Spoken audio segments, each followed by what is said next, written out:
Hello, everybody. I just want to say in my last video, I stated with certainty that Pentecost would fall on June 7.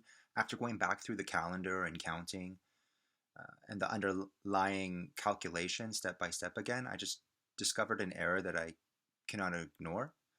So I made a promise that I would just correct myself immediately if I found a mistake. And that's exactly what I am doing now. What this process showed me is just how narrow the path really is. It's kind of scary, but a single assumption can shift like the entire timeline, and that realization is quite humbling too. But right now, most online sources are locked into June 7th, but after rechecking the count and comparing the dates carefully, I no longer believe that timeline is correct. So from my research and my calculations, the uncompromised date points instead to this upcoming May, May 31st, 2026, so Sunday on the Roman Gregorian calendar. I understand this differs from the mainstream view, and I encourage everyone to study it carefully for themselves rather than just simply accepting any source at face value. Truth should be tested, not blindly inherited.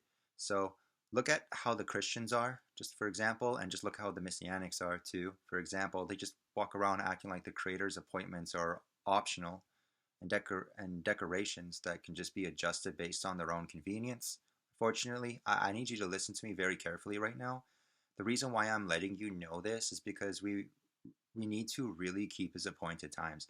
This is not a casual intellectual hobby, nor is it a game. It's not Nintendo. It's not Minecraft either. If we don't get these appointments correct, then we could potentially miss our court dates. So, according to the unbending celestial court rules, there is a distinct possibility of not being written in the book of life and then just being blotted out. And we are dealing with eternal legal contracts. We need to make sure we keep everything absolutely precise. So if you look up the Zadokite calendar online right now for the year 2026, the internet is going to tell you that Pentecost lands on Sunday, June 7th. But when we place that date under the strict plumb line of the natural creation clock, the depiction collapses immediately. So here's the raw, unbending evidence. So the true Zadokai New Year is month one, day one, and it must begin on a fourth day, so Wednesday, closest to the astronomical spring equinox. So in the year 2026, the physical global spring equinox, that occurred precisely on Friday, March 20th. So let's just calculate the distance from the equinox for the two competing Wednesdays. So Wednesday, March 18th, exactly 2 days before the equinox, and Wednesday, March 25th, exactly 5 days after the equinox. So the verdict is truly March 18th is the closest day, and it is the true physical time where day and night achieve absolute mathematical balance in nature. Because the popular online calendars anchor themselves to March 25th, they start their clock an entire week late. So by moving the cornerstone out of place, they are dragging people into the sanctuary entirely out of season on June 7th, while the true celestial court meeting is this upcoming Sunday, May 31st. Which is why I had to make this video to correct everything. So my viewers, pull your identity completely out of the muddy banks of online confusion. The domino effect of starting the calendar a week late means that you are standing at an empty altar. So if you show up on June 7th, you have missed the operational window and you have miscalculated the dates of the high priest, and you're just standing outside the legal boundaries of the sanctuary while your name faces the threat of the blotter in the heavenly archives. So we're not here to compromise with the floating web articles or the lazy religious schedules or people or whatever. We are building on the bedrock of the 364-day solar creation clock. So you got to clean your hearts and wash your hands and wash your feet and just strip the dead leather shoes off your skin and just get your homes in absolute order for this Sunday, May 31st, 2026. So we're stepping through gate 6 on time. Synchronize with the King's glory and guard these dates. Now I'm just going to give you these dates now, okay? Let's just start with the spring gates. I know some of these have already passed, but let's just go through them, okay? So New Year's Day, head of the year, biblical date, first month, day 1, day of the week, fourth day, Wednesday, Gregorian, Earth date, March 18th, 2026. that was the New Year. Passover, month 1, day 14. Third day, Thursday evening, Wednesday. Gregorian Earth Day, March 31st, 2026. Unleavened bread, biblical date, month 1, days 15 to 21.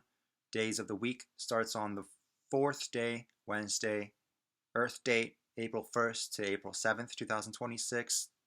The Feast of First Fruits of Barley, month 1, day 26.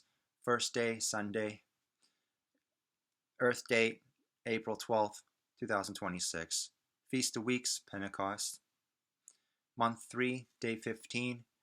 Day of the week, first day, Sunday. Earth date, May 31st, 2026. Exactly 50 days from barley first fruits. The summer solstice gate is month 3, day 31st. Third day, Tuesday. So June 16, 2026 on the Earth date. We got the summer gates.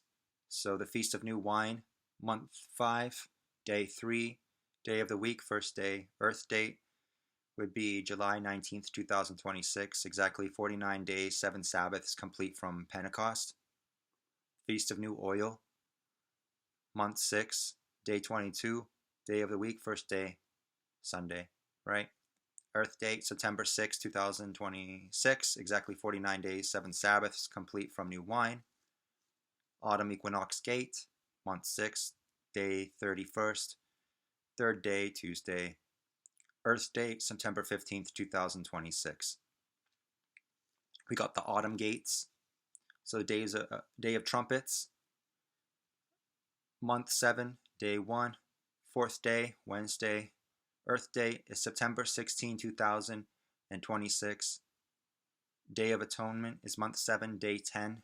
Day of the week is 6th day, Friday, fast, directly preceding the weekly Sabbath. Then the Earth date is September 25th, 2026. We got the Feast of Tabernacles, month 7, days 15 to 21st. It begins on the 4th day, a Wednesday. And the Earth date is September 30th to October 6th, 2026. You got the 8th day Assembly, month 7, day 22. Day of the week is the 4th day, Wednesday. The Earth date is October 7th, 2026. And the Winter Solstice Gate is month 9, day 31st, third day, Tuesday. Earth date is December 15th, 2026. We got the Winter Gates, so 12th month, day 31st, third day, Tuesday. March 16th, 2027 prepares the clock to snap right back to month 1, day 1 on Wednesday, March 17th, 2027. When we say that we must keep these exact dates, we are guarding the unyielding code that Archangel Uriel gave directly to the prophet Enoch. So the book of Enoch tells us explicitly that Uriel is the holy angel in charge of all of the luminaries of heaven, so sun, stars, gates, and the seasons. So Uriel didn't bring Enoch a shifting calendar of sand. He didn't bring him a human timeline that floats around on Babylonian moon names or like Roman papal calculations. He showed him in immutable mathematical 364-day solar machine that is perfectly synchronized with the structural weight of the Earth. I just had to correct my previous message because I realized I had been led astray by the common timeline being pushed everywhere online also. But after going back through the count and just checking the calculations again very carefully, I just found the error and I just needed to fix it immediately. So the dates I just gave you are the correct dates based on my research and the actual math. So numbers don't lie. Now remember, Pentecost is treated as a high Sabbath, set apart day of rest, and that means you should prepare as if you are entering 2 days back to back. So Friday evening begins Shabbat. From that time forward, rest, do no regular work, handle your preparations beforehand, and keep the holy day. And remember, on God's calendar, the day begins evening to evening, not midnight to midnight. So when Shabbat ends at sundown on Saturday evening, the next appointed day begins immediately. So Pentecost will start. So continue in rest and continue in reverence and keep the feast holy and prepare now for both days ahead of time, like food, errands, work, anything else that needs to be done, enter into it ready and watchful and at peace. And for those who do not know what a high Sabbath is, let me explain. A high Sabbath is a special appointed feast day that is treated like a Sabbath rest, even if it does not fall on a regular weekly Sabbath. These are holy convocations, set apart times commanded in Scripture, and that just means that just like the well, that means just like the weekly Sabbath, it is a day for rest and worship, reverence, and just stripping away from the regular labor and worldly distractions. So when the weekly Sabbath flows directly into a high Sabbath, it does as it does here. It just creates two set apart days that are back to back, and that's why preparation beforehand is extremely important.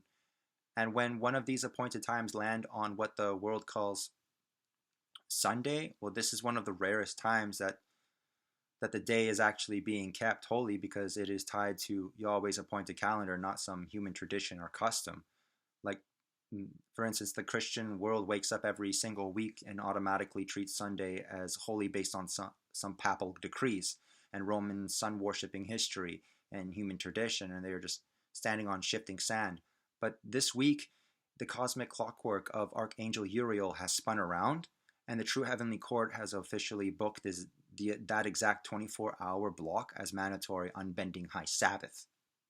So many Christians may attend church on that day, but afterward they just continue with their normal routines and going out shopping and working, eating out, and just treating the rest of the day like just any ordinary day, right? So they just treat the altar like a drive-through window. They give the Creator like 2 hours of their morning, and then they just plunge right back into the economic matrix of Babylon, spending money or triggering commerce or forcing others to labor for them, and then just to satisfy their own fleshly pleasure.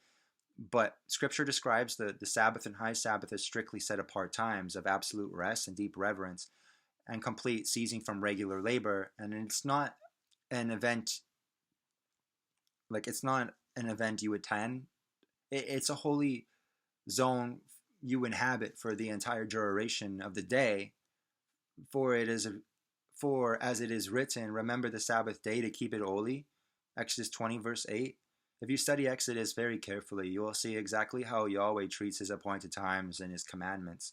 And these are not options meant to be taken lightly or adjusted based on modern comfort. Look at the literal firewall restrictions delivered in Exodus 35 verse 3. You shall kindle no fire throughout your dwelling on the Sabbath day.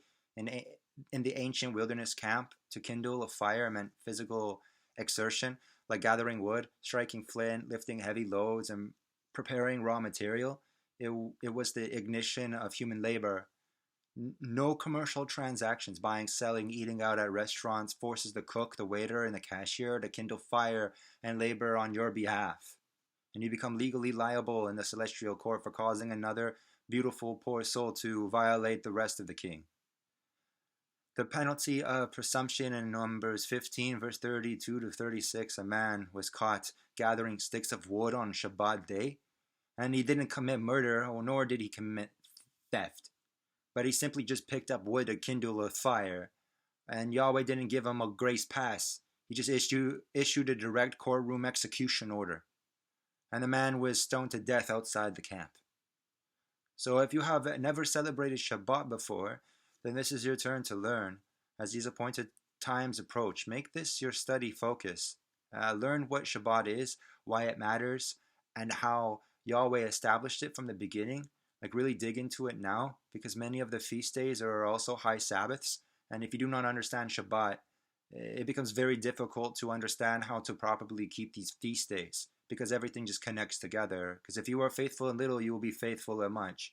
And if someone is careless with the small things, they will usually be careless with the greater things too. So start learning now and prepare your heart, prepare your home. Take these set apart times very seriously.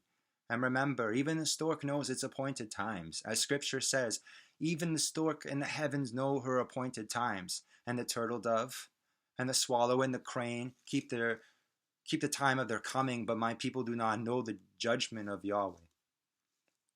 Think about that carefully. The animals do not have prophets. They do not have the Torah, the writings, or the teachers like we do, and yet they still move in obedience to the times, right, that are appointed for them. They are not lazy concerning the order established in creation. Every season comes and they respond exactly when they are supposed to. Creation itself keeps Yahweh's timing faithfully. So how much should we? And just remember, there are many different calendar systems being used today, and that is part of why there is so much confusion surrounding the appointed times. Some following their traditional Gregorian calendar used by most of the world today, including Christians, and others follow various Jewish messianic calendar calculations and traditions. Still, others study priestly calendar models such as the Zadok calendar, and in an attempt to restore what they believe to be the original biblical reckoning. Because of these differences, people just often arrive at different feast days and observances. Now, this is why it is important not to follow traditions blindly, but to study very carefully, very, very carefully, and test everything. I mean, examine the scriptures and understand the calculations and the foundations behind the calendar you choose to follow. Okay? Also, remember, Pentecost is not meant to be celebrated alone. So celebrate with your family if you can, or even a stranger, someone homeless if you can, or like a widow, an orphan, a friend, mentor, or just anybody. It's not meant to be celebrated alone. So celebrate it with somebody. Okay? And yeah, we'll get more into Pentecost when the time arrives. But with that being said, y'all can go in peace, and peace be with you. Shalom.